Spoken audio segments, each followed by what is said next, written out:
আপা কখন আসছেন? তুমি নাকি নিতোর জন্মদিন ভুলে গেছো? জি আপা, ঘটনা সত্য, কিন্তু পরে মনে পড়েছে। তোমার তো মনে পড়ে নাই, নিতু মনে করাই দিচ্ছে। এই কথা সত্য। ইদানিং আমার একটা সমস্যা হয়েছে, সবকিছু ভুলে যাচ্ছি। মাঝে মাঝে আমি যে বিবাহিত এটা পর্যন্ত মনে থাকে না। ওই নিতু যখন ঝাড়ি মারে তখন মনে পড়ে যে আমি বিবাহিত। আমার সামনে বানিয়ে বানিয়ে কথা বলবা না। বাড়ি বাড়ি বলছি না, এখন হয়েছে কি মাঝরাতে আমার হঠাৎ করে ঘুমিয়ে গেছে, অচেনা মহিলা আমার পাশে ঘুমিয়ে আছে। এই মহিলাকে কিন্তু আমাকে দেয়ালে টাঙানো ছবি দেখে বলছে যে এই দেখো আমি তোমার বউ। তখন আমার বিশ্বাস হয়েছে যে আমি তো বিবাহিত। আননেসেসারি না হাসবা না। সরি আপা। এই গাধা এরকম বানায় বানায় কথা কেমনে বলে? আপু দেখছো কিসের সাথে সংসার করতেছি, এখন আমার মাঝে মাঝে নিজেরই কেমন যেন পাগল পাগল লাগে। এখন তো জন্মদিন ভুলে গেছে, কয়দিন পরে দেখবে তোর নামও ভুলে গেছে। জি না, আমি বুদ্ধি করে আমার স্ত্রী নিতু বলে এই যে নাম্বার সেভ করে রেখেছি। কেমন বুদ্ধি দুলা ভাই? হাই, তোমাকে খামাখা হাসতে না করেছি না আমি? সরি আপা।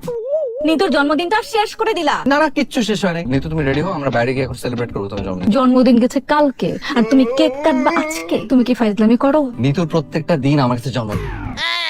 এই তেল মেরে হাওয়া দিয়ে এসব কথা বলা বন্ধ করো। Happy birthday to you, happy birthday dear Nitu. Rana, বলো তো নিতুর কততম বার্থডে? এটা নিতুর 32তম জন্মদিন। না করে থাকে তুমি, তোমাদের মুখে কি কোন সমস্যা?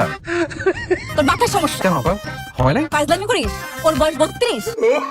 তোর বয়স কত? 30। তোর বয়স 30 হলে ওর বয়স 32। তোমার জন্ম সালটা আমি আসলে একটু ভুলে গেছি, তাই তোমার চেহারাটা দেখে আন্দাজ করে বসতে বলেছি। তার মানে তুমি বলতে চাচ্ছ আমাকে দেখে 32 বছর মতো লাগে? রাগ করছো কেন? বললাম তো যে জন্ম সালটা ভুলে গেছি। কেন তুমি আমার জন্ম তারিখ ভুলে যাবে? তুমি আমার ব্যাপারে উদাসীন হয়ে যাবা, এটা তো আমি মেনে নিব না। আমার দিকে খেয়াল করে দেখে বলো, গতকালকের আমার সাথে আজকের আমার কি পরিবর্তন? সহজ। বলতেছো, বলো। তোমার ভুঁড়ি বাড়ছে। কি বললা? ভুঁড়ি দেখো। আমার বোন প্রত্যেকদিন জিম করে, তোর কাছে মনে হলো যে ওর ভুঁড়ি বাড়ছে? একটা মানুষ কতটা অসম্ভব হলে বলতে পারে যে তার স্ত্রীর ভুঁড়ি বাড়ছে? আমার কাছে মনে হচ্ছে পেট একটু ফোলা, হয়তো গ্যাসের প্রবলেম। আর কিন্তু ভুঁড়ি হয়তো খারাপ কিছু না, আবারও তো আছে। এই লোকের সাথে, এই পাগলের সাথে আমি আর সংসার করতে পারবো না।